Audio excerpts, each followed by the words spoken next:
In the ancient village of Okoro, where time was measured by the crow of roosters and the murmur of the wind through raffia roofs, lived two brothers, Femi and Kami.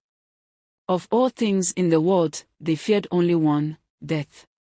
Why must we grow old and vanish like smoke? Femi whispered one night beneath a swollen moon. There must be a way to outwit the grave, Kami replied, his voice sharp with desperate ambition. Their whispers led them to tales of a forbidden forest where an ageless spirit guarded the secret of eternal life. Armed with charms, gourds of palm wine, and a courage born of folly, they vanished into the path no man entered and returned whole. Deep within the forest, they found a crooked tree weeping silver sap. Beneath it sat an old woman, her eyes layered with centuries. You seek a life without ending, she rasped. Drink from this calabash, and you shall never wither. But know this, immortality demands a sacrifice heavier than the grave itself. The brothers laughed. What burden could outweigh death? They drank. At first, it felt like triumph.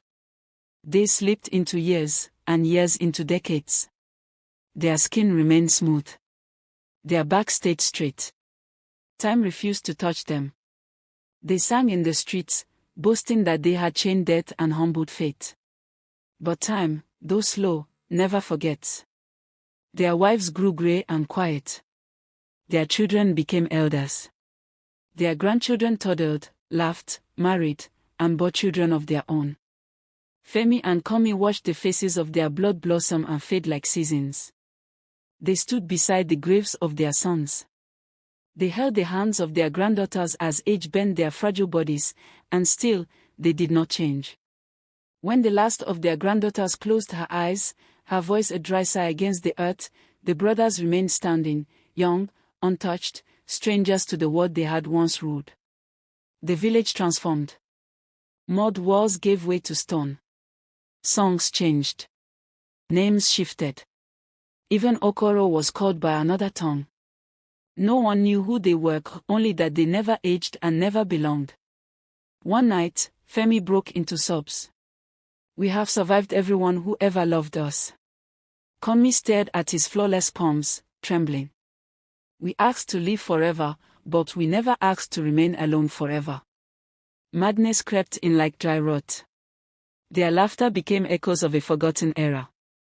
When they returned to the forest to beg for release, the old woman still waited beneath the bleeding tree.